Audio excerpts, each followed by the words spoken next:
in the videos that we are going to show you. A masked, armed person seen approaching Nancy Guthrie's home, covering up her doorbell camera.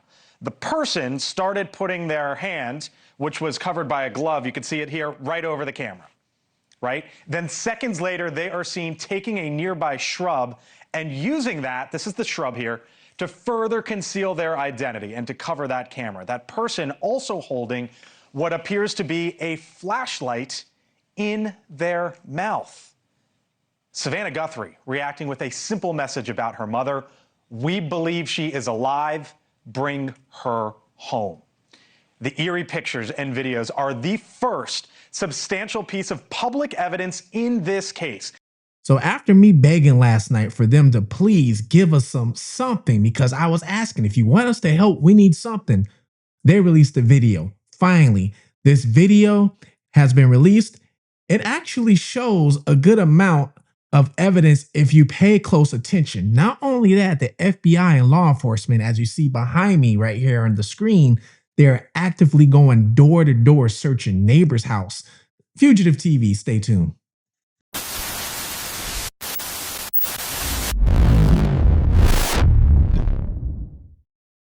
Welcome to Fugitive TV. I am your host, Ray Marcel, where we take a look at cases and we take a look at them from a different perspective, because I was once a fugitive on the run from the law myself. I did it for 15 years before I turned myself in.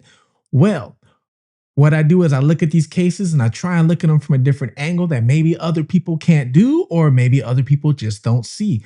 Well, we're continuing on with the Nancy Guthrie abduction, missing person, whatever you want to call it. We all know she's missing, and we pretty much know she has been abducted because she's not at home, 84 years old. Her mobility is limited, and we know that she couldn't just take off and run down the street somewhere, and her car was home. Well, they finally released a video of the person. Let's take a look at this video.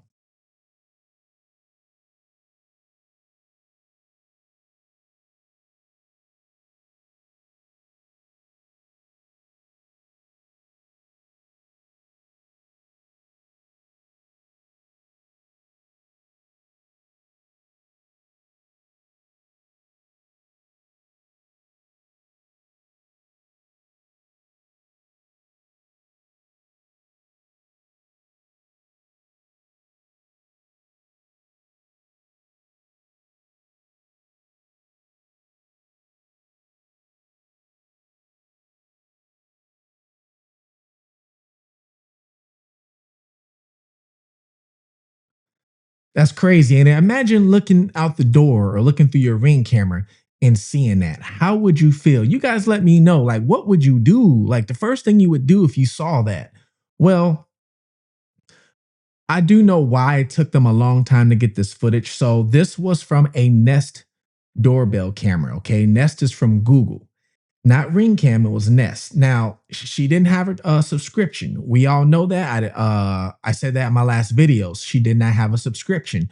We just don't know if she didn't pay for it, or just didn't know that you have to have a subscription, or somebody had access to her app and turned the subscription off. That part we don't know. But how they got the video footage was they got it from Google themselves. Now, see, if you have a subscription, all the videos, when you get alerted, somebody rings to your doorbell, whatever it is going to be stored in a cloud, right? Well, because she didn't have a subscription, it wasn't stored in a cloud. But what these cameras do, especially from Google, is just like your phone. How many times have you been talking about something, a food or a car? I'm going to go buy this Toyota. I'm going to go get this Mercedes, or I'm going to go get this drink, this food item. And then you look on your Facebook and your phone and you see an advertisement for it. Come on now. You guys watching this, we've all been through this, right? And then you start thinking like, my phone is spying on me. Well, the same thing goes not just your phone, but anything in your house that's smart, like Alexa. I don't have an Apple, but if you had an Apple, Siri. Not only that, your Ring camera, your Google Nest cameras, they all record. And what happens is all that data is collected. So all this data is still collected, even if you don't know it. So they had to have Google go in the back end through their collected data, and that was how they got the video. So now we got the video. So I'm going to tell you guys a little bit about this video that I did recognize. Now, I can tell you one thing. The guy walks up, he's got his backpack on, right? The first thing I noticed was the backpack. Now, some people might say he's got the backpack because he's looking around stealing things and he can put it in the backpack. I don't think that's the case, because that backpack, when he turns around, that backpack looks like it's already full of items. So if it's already full of items, he's not breaking into Nancy Guthrie's house to go steal some more items, because where is he going to put it? There's nowhere to put it. That backpack looks full, okay? I don't see a car in that driveway from that angle. Now, I was not saying there is no car. The car could be down the road. There could be a car on the other end, because you know her car goes in that loop, like that U shape. So it could be a car on the other end of the U. It also could be a car by the garage. We don't know, but we don't see a vehicle. Now, the other thing I noticed is what he's wearing. So this guy is wearing gloves, of course, boots. He's covered up to the T, mask. Now his gloves, I think he's got doubled up. Either that or he's got really thick hands. I believe he's possibly wearing 2 pairs of gloves, okay? Just to make sure he does not leave any evidence or fingerprints behind. So this guy was smart when it comes to that. He's covered up from head to toe. It looks like he has some sort of work boots on, construction boots, or maybe even some sort of, let's say, Timberland mountain hiking boots, okay? So this guy's prepared. So he's got some sort of hiking boots on. Like I say, he's protected from head to toe. He's also got the mask on, protecting his full mask, okay? Now, he's also got a flashlight. This flashlight's very small. The flashlight is actually, he's holding it in his mouth in one shot, okay? Very small flashlight. That means to me, he had this flashlight for one reason, because he's got one mission to do. His backpack is full of items. What's in the backpack? Is that his abduction kit? Is that some tools? His backpack is full with some items that maybe he's going to be using. It hit the front of his waist. He's got a holster with the weapon in it. If you see, the handle is pointed to his right side, so he's obviously right-handed. When you have a holster with the weapon, you're going to put it on the side where you can grab it from with the right or left hand that you feel comfortable of using it. Well, he's got a holster. Now, you would think to yourself, oh, if he's got a weapon, that's easy. And not only that, it's not concealed. It's out in the open. So you would think, well, who has an open carry permit? Well, in Arizona, you don't need a permit. Arizona, you can walk around supposedly with a open and carry. So that rules that out the question. Next question, would the weapon be in his name? Is it stolen? Is it somebody else's weapon? That would be the next thing. I want to know what he has in the backpack. What kind of tools? Is it duct tape? Is it rope? How did he get Nancy out of there? You got to remember, Nancy's 84 years old. She's not walking far, right? Well, the one thing they are doing right now is they're knocking door to door, going to all the neighbors' house, okay?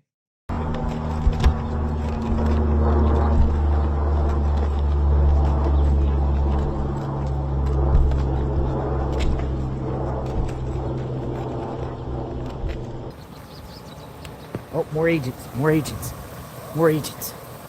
More agents just popped up. Look at this. More agents. Sheriff and agents. Maybe just sheriff? No, he has FBI. He has FBI on his hat, and sheriffs. Where are these guys going? Let's go follow them. There's law enforcement everywhere up here. Look, there's a white van here. Dude, they're all over this neighborhood. Though in that video was wearing a backpack, a ski mask, and has been seen in one of the videos tilting his head down and away from the doorbell camera while nearing an archway at the home of the mother of Today's Show host Savannah Guthrie. The footage shows the person holding a flashlight in their mouth and trying to cover the camera with a gloved hand and part of a plant ripped from Nancy Guthrie's yard. The video is less than a combined minute in length, gave investigators and the public their first glimpse of who was outside Nancy Guthrie's home just outside Tucson, but the images did not show what happened to her or help determine whether the 84-year-old is still alive. So they're also showcasing some of these areas, some of these brush or wash areas, low-lying areas, as you imagine, some flash floodings in this kind of area in the desert of this area. And the only reason why I could think that they're going door to door from all the neighbors' houses, maybe because they didn't see a car on the footage, because we don't see a car. So maybe they didn't see a car. So maybe they're thinking that he took her somewhere close by. So could this be a neighbor that's involved? Because you see on my screen back here, oh, it went off. But the screen back here, it was of the FBI and sheriff knocking and going door to door. All right. Now, we don't know how tall he is, but it's not hard to figure that out. Investigators can look at the picture and they can see his height compared to those bricks that's in the background, and then go out there and count those bricks just to get his height. All right. Now, the gloves, I'm not sure if they're work gloves, but they look like some sort of like work sterile, like, I forgot what they're called. They're called night tail gloves, I believe they are. They come in black, and you can find them at like AutoZone, O'Reilly's. You can find them anywhere. But it looks like he has a pair of gloves on with those gloves on top of it. Okay. Now, I don't think he's wearing all black. Okay. A lot of people, when they do all this, they wear all black. I mean, look at the shoes. They're tan, right? So I put this image up in ChatGPT. Okay. I put this image up in ChatGPT. I told ChatGPT to color this image for me and what he would be wearing. And this is what ChatGPT told me. Now, I don't know if this is correct. This is what ChatGPT told me. So what ChatGPT gave me was this image when I asked it to color the image for me. So they gave me this jacket, okay? And I was looking, I was like, very interesting. This is a unique jacket. So then I used my phone. On my phone, I have Gemini. So I told Gemini, by looking at it with AI, where can I find the jacket? This is what AI told me, what Gemini told me. Now, this jacket, I can't find in many places but one. And it looks like it's from overseas somewhere. And I'm not saying this is the exact same jacket. I'm not saying that. But what I'm doing is I'm giving you an example of how people could be found, how people could be located just by with a picture and what they're wearing. Now, say, for example, this is the jacket. As you see, this jacket is like somewhere overseas or something. If this is where this jacket was purchased, not many people are going to be buying this jacket, obviously. So all you got to do is contact them and say, hey, who bought this jacket? And they can give you that. And then you can research from there. Okay. That's not hard to do. And throughout the afternoon, our Brian Enton seeing search and rescue crews going door to door in Tucson, Arizona. That's where we begin tonight with our team coverage. Retired FBI agents Tracy Walder and Greg McCrary on what the feds are likely doing now. Kelly Meyer over at the White House with how they reacted to all this today. But we begin once again with our Brian Enton live in Tucson. And Brian, so many new questions tonight with the revelation of this video and these pictures. And you're reporting that you were seeing law enforcement there sort of going door to door in the area. Yeah, a couple of big things happening right now. Blake, I'll get to what's happening at Annie's in a second, but first of all, the new photos. We didn't see this coming because we were told, remember, the sheriff said that they were not able to access the video from the Google Nest cameras because there was no subscription. And then the FBI gets in. But everybody's looking at everything. And let's not forget, we got the video from this footage of a neighbor's house down the street. Now, this footage, I don't know where this comes into play. I don't know anything, but this is from a neighbor's house down the street. Somebody turned this footage into the sheriff's department. This is the same video that during the press conference, they asked the sheriff about, what about the guy who was down the street that was that was odd somebody captured on a camera and the sheriff's like, I don't know anything about that. Well, he lied because here's the video right here. So I know if I got the video, he's got to have the video too. Not only that, the video at the very bottom has as you see, sheriff county badge on the bottom of it, meaning this video came from them. So unless they got the video and never showed the sheriff, hey, that's disorganization right there to the fullest. But this video right here, so now you have this video with this person. Is this person the same person in this video that we're seeing? I mean, they're kind of shaped similar, but we don't know. Now, not only that, you got to bring Tomato back into this. A lot of people were talking about his bandmate, which I brought him up a couple times. His bandmate, I didn't know this. Come to find out, the band put up an ad on Craigslist. If you guys don't know what Craigslist was or is, Craigslist is a newspaper ad that is online, and you can put up, it's like a wanted section where you can say, I want this or want that, or I'm selling this, selling that. Well, they put up a post on Craigslist saying they need a new member for the band. And this guy responded to that ad. Well, come to find out, this guy has a criminal history, okay, of burglary, theft, embezzlement, all kind of things this guy has a history on. So now some people are wondering if this guy is the actual person. You know, so everybody's got their theories and what they're trying to do. But I do know one thing. They're going door to door right now, knocking door to door, which would make sense because, like you said, you would have to have a car to take her far. You would have to. And if you don't, then where else is she going to go but somewhere close by? Now, my last video, I said Savannah made that video asking for help. And I said, hey, we would love to help you. I would love to help you, but I need some help. I need something. I need something to go off on. Is it Tommaso? Come out and say it isn't him or something. And they gave us the video. So I know some people look at this video and they're like, this ain't gonna do no good. But you know what? This video could do a lot, a whole lot. Even with the weapon inside the holster, the weapon looks like it's a little too small for the holster. That holster, I believe, is probably a rubber holster that it looks like. It's either rubber or leather holster that the weapon is in. Treasure belt.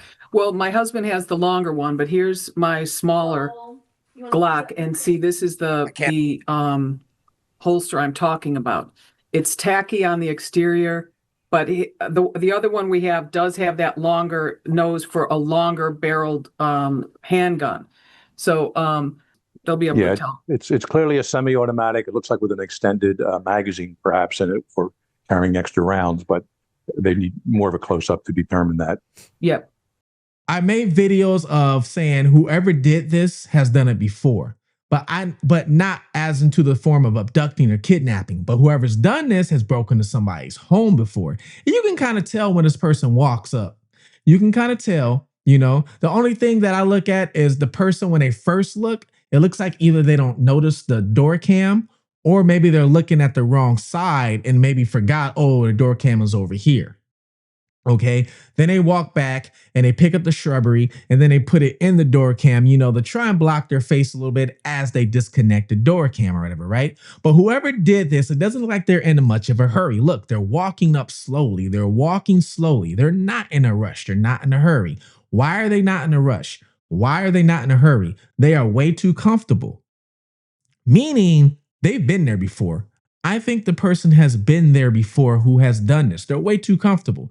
And like I said, he looked like he was looking for the door cam and he's like, oh, it's over here, you know? So whoever did this has been too comfortable. They're comfortable. They're not panicking. They're not doing anything. My question is, they told us the back door was open too. Remember that? They said the back door was open. So if he came through the front, why is the back door open?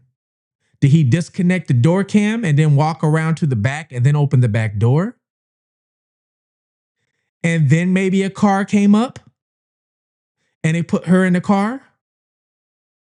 Was there somebody else in the back while he was in the front disconnecting the door cam? So a car can come up and maybe put her in a car? Think about this, people. She can't walk far. So she either has to be close by at the neighbors, or They did transport her in a vehicle, but how did they get her in the vehicle? So was he smart enough to park the car off the camera because he knew there was cameras there? And then, let me take the door cam off and then maybe went around to the back and opened the door. And then they went through the front and that's how her blood spilled. Now on the front, there's not a lot of blood. It's not. It's almost looks like a bloody nose kind of is what it looks like, and it's dripping. That's what it looks like. So it doesn't look like there's a lot of blood. We haven't seen inside the house though, but on the outside there's not. And if you notice, it's not really a trail. Have you noticed that? It's not like it's leaking like down the steps into the home. Now it could have been in the dirt, but we don't know because all the investigators were walking all over the dirt. That's gone. We don't know. But I still won't not be shocked if it's more than one person that's involved in this, but we only got the one that's on camera first. All right. It just makes sense. But I can tell you this person is not being really rushed. He's really like taking his time about this. Like he has been there before. So I'm wondering who it is that's been there before. We don't know. Let me know what you guys think. Please like and subscribe. If you're new to my channel and you like this point of view, please share it, like and subscribe. It helps wonders. And if you're returning, you've helped my channel grow almost to 20,000 subscribers in the last 7 months, pretty much when I started this channel, because I'm giving you a view from a different perspective. Yes, a lot of these channels talk about we're bringing on an ex-detective or retired law enforcement, sergeant, FBI agent. But what I'm trying to do is give you these things from a different perspective. And some of my perspective actually does align with law enforcement, but it's because sometimes we have to think like law enforcement, just like I think law enforcement sometimes has to think like a criminal. But there is a lot of criminals that get away with things, a whole lot that get away and never get caught. So I'm here to help you guys figure it out, maybe why they didn't get caught. Well, Fugitive TV, please like, subscribe, and share. Take care of one another. Watch out, look out for your surroundings. I'm out.